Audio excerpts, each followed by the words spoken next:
تو دوستو ساتھیو السلام علیکم ورحمۃ اللہ وبرکاتہ۔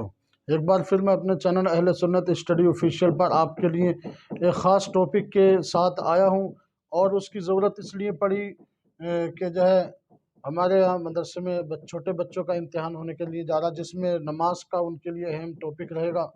تو نماز کی تیاری ان کے لیے پریکٹیکل رہے گی۔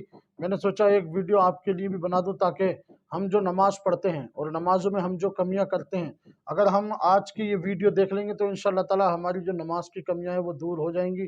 اور جو ہمارے بھائی یہ چاہتے ہیں کہ ہماری نماز بہتر ہو جائے، تو آپ اس ویڈیو کو ضرور، نماز کو آج میں آپ کے سامنے پریکٹیکل طریقے سے پیش کرنے کے لیے جا رہا ہوں، کیونکہ یہ چیز اگر آپ نے سیکھ لی تو انشاءاللہ تعالی نماز آپ کی درست ہو جائے گی، اور اگر ان ایک چیزوں میں سے بھی آپ کمی کرتے ہیں یا چھوڑتے ہیں تو نماز نہیں ہوگی۔ تو کن باتوں کا جاننا ضروری ہے نماز پڑھنے سے پہلے؟ آئیے میں اپنی ویڈیو کو شروع کرتا ہوں۔ نمبر ایک ہے ہمارا جو ٹاپک ہے نماز کے شرائط۔ نماز کے جو شرائط ہیں نماز پڑھنے سے پہلے ان کا ہونا بہت ضروری ہے۔ نمبر ایک ہے طہارت۔ طہارت یعنی نمازی کا جو بدن ہے اور اس کا لباس، اور جس جگہ وہ نماز پڑھ رہا ہے وہ جگہ ضرور پاک ہو، کیونکہ ناپاکی کے ساتھ نماز نہیں ہوگی۔ اس لیے پاکی کو بہترین طریقے سے وضو کریں، بہتر غسل کریں اور نماز کی تیاری کریں۔ اور بہت سارے ہمارے بھائی پوچھتے ہیں کہ ہم کو قطرہ آتا کہ ہم نماز نہیں پڑھ سکتے۔ میرا بھائی، آپ غسل کریں، وضو کریں اور نماز پڑھیں۔ اگر آپ کو قطرہ آتا تو قطرہ آنے سے وضو ٹوٹتا ہے، غسل نہیں ٹوٹتا ہے، تو اس لیے آپ نمازوں کی پابندی ضرور کریں۔ اور دوسری اہم بات یہ ہے کہ اگر کسی کے کپڑے پہ، لباس پہ یا پاؤں پر یا کہیں چھینٹ آ جاتی ہے کہیں آنے جانے میں، تو وہ سوچتے ہیں کہ ہم ناپاک ہو گئے۔ اگر آپ کوئی بھی کام کر رہے ہیں، نالی کا یا راستے کا یا کوئی بھی کیچڑ آپ کو لگ گئی ہے، تو وہ نجاست غلیظہ ہے۔ آپ جب وضو کریں گے اور اس سب چیزوں کو دھو لیں گے تو وہ جو ہے جگہ جو ہے پاک ہو جاتی ہے۔ مان لیجئے میرے آستین پر اگر کیچڑ لگی ہے تو اس کا مطلب یہ نہیں میرا پورا کرتا ناپاک ہو گیا، بلکہ میں اس کو دھوؤں گا اور اس کو صاف کر کے 2-3 بار میں دھو کے میں نماز کو ادا کروں گا۔ تو اس لیے کبھی بھی یہ نہ سوچے کپڑوں پہ چھینٹ آئے یا پاؤں یا ہاتھ پہ چھینٹ آئے گے تو آپ ناپاک ہو جاتا ہے۔ اور آپ وضو کریں گے تو ویسے ہی نجاست غلیظہ سے پاکی حاصل ہو جاتی ہے وضو کرنے سے۔ نمبر دوسرا ہے ستر عورت۔ ستر عورت یعنی نمازی کا جو جسم ہے مرد کا، وہ ناف سے لے کے گھٹنوں تک چھپا ہوا ہونا چاہیے۔ اگر ایک بھی جسم کا حصہ اگر دکھے گا تو نماز نہیں ہوگی۔ اور عورتیں، ہماری ماں اور بہنیں جو ہے اپنے سارے جسم کو ڈھکیں گی، چہرے کے، پاؤں کے علاوہ، اور وہ اپنی نماز کو ادا کریں گی۔ اتنا باریک دوپٹہ یا اتنا لباس ایسا نہ پہنے کہ جس سے جسم دکھتا ہو۔ اور ہماری ماں اور بہنوں کے لیے ایک خاص چیز اور ہے، نیل پالش جو لگاتی ہیں تو اس سے پاکی نہیں ہوتی درست، اس لیے نیل پالش کو آپ لگانا بند کر دیں۔ اور اپنے لیے جو ہے آپ مہندی کا استعمال کریں، نہ کہ ان چیزوں کا، ٹھیک ہے؟ یہ سب چیزیں نماز کے اندر آتی ہیں، اور نماز اللہ کی عبادت ہے، اور اللہ اور اس کے رسول سے زیادہ ہمیں محبت کسی چیز سے نہیں ہونی چاہیے۔ تو میرے بھائیو، یہ غلطیاں اگر آپ کر رہے ہیں تو آج اس ویڈیو کے مادھیم سے میں آپ کی یہ ساری چیزیں دور کرنے والا ہوں۔ تو ستر عورت جو ہے ہمارا جو ہے جسم چھپا ہونا چاہیے۔ بہت سارے ہمارے بھائی کیا کرتے ہیں، ایسی پینٹ اور ایسی شرٹ پہنتے ہیں کہ ان کے جو ہے ہاتھ یہ دکھے گا، اور بہت سارے نماز تو ایسے پڑھتے ہیں کہ ان کی پینٹ نیچے جاتی ہے اور جو ٹی شرٹ ہوتی ہے اس سے ان کی پیٹھ دکھ جاتی ہے، جس سے نماز ہی ان کی ختم ہو جاتی ہے۔ میرے بھائی، آستین کے کھلے آستین سے نماز پڑھنا یہ خلاف سنت ہے، اور ننگے سر کر کے نماز پڑھنا یہ بھی جو ہے خلاف سنت ہے، کہ ہمارے آقا صلی اللہ علیہ وسلم صافہ پہنتے اور صافے کے اندر ٹوپی لگایا کرتے تھے۔ تو ہمیں مجبوریاں اپنی ختم کریں اور اپنے نبی کریم صلی اللہ علیہ وآلہ وسلم کے بتائے ہوئے طریقے پر ہم نمازوں کو شروع کریں۔ تو اور نمبر تیسرا ہمارا استقبال قبلہ، یعنی قبلے کی طرف منہ کر کے نماز پڑھنا۔ جب ہم نماز پڑھیں گے تو ہمارا منہ اور سینہ دونوں قبلے کی طرف ہونا چاہیے۔ اور کہیں ایسی جگہ ہم پہنچ گئے کہ جہاں ہمیں پتہ ہی نہیں ہے کہ کعبہ شریف کدھر ہے، تو کوئی بتانے والا بھی نہیں ہے، تو آپ کا جدھر من کرے آپ ادھر کر کے منہ کو اپنا جو ہے نماز ادا کر لیں۔ نمبر 4 ہے وقت۔ وقت پر نماز ادا کرنا بہت ضروری ہے۔ وقت سے پہلے آپ نماز پڑھیں گے تو نہیں ہوگی۔ اور صبح جب سورج نکلتے وقت اور سورج ڈوبتے وقت، اور دوپہر میں زوال کے وقت، اس وقت 3 وقت میں ہمیں نماز ادا نہیں کرنی ہے، ٹھیک ہے؟ تو ہم وقت پر جو ہے اپنی نمازوں کو ادا کریں گے۔ اور کبھی وقت اتنا کم ہو جائے، مان لیجیے آپ صبح اٹھے، دیر ہو گئی اور ابھی ٹائم تھوڑا 5-7 منٹ ہی باقی تھے کہ آپ وضو کر کے جب وضو نماز کے لیے جائیں گے تو آپ کو سنت بھی پڑھنی ہے، فرض بھی پڑھنی ہے، تو کم سے کم آپ فرض کو پہلے ادا کر لیں۔ تو یہ وقت کی اگر گنجائش کم ہے تو آپ فرضوں کو ادا کیا کریں۔ نمبر 5 ہے نیت کرنا۔ نیت دل کے پکے ارادے کا نام ہے، یعنی آپ نے دل میں ارادہ کیا کہ میں ظہر کی نماز ادا کر رہا ہوں، لیکن زبان سے آپ کے نکل گیا کہ نیت کی میں نے 4 رکعت نماز عصر، 4 رکعت نماز فرض عصر، یہ نکل گیا، تو جو دل میں ارادہ پکا کیا اس کے ارادے سے آپ کی جو ہے نیت ہوگی۔ زبان سے اگر کچھ نکل گیا تو نماز خراب نہیں ہوگی، دل کے پکے ارادے سے نیت ہوگی۔ تو آپ جب بھی نماز پڑھیں تو دل کا پکا ارادہ اور نیت سے کھڑے ہو کر نماز کو شروع کریں۔ نمبر 6 تکبیر تحریمہ، یعنی اب یہ ہے نماز کے فرائض۔ نمبر 1 ہے تکبیر تحریمہ سے نماز شروع کرنا۔ تکبیر تحریمہ یعنی جب ہم نے نیت باندھ لی تو ہمارے سارے کام پھر بند، بولنا چالنا ہلنا جھلنا سب کام۔ ہم زیادہ تر اپنے لوگوں کو نیت باندھے باندھے اپنے ہاتھ ہلائیں گے یا کھجلی کریں گے یا کچھ کریں گے، ان سب چیزوں کو آپ بچیں، پرہیز کریں اور ہاتھ باندھ کر جو ہے، کیونکہ تکبیر تحریمہ کا مطلب یہ ہے کہ تمام کام اب آپ پہ حرام ہو گئے، بولنا چالنا کھانا پینا۔ اس لیے نماز سے پہلے آپ کے منہ میں کوئی بھی چیز ہو تو اس کو وضو میں صاف کر لیا کریں۔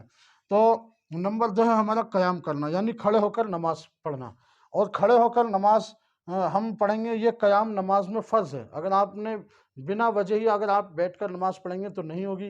اگر بیماری ہے، بیماری کے بڑھ جانے کا اندیشہ ہے تو آپ بیٹھ کر کے نماز پڑھ سکتے ہیں۔ نمبر 3 ہے ہمارا قرات کرنا۔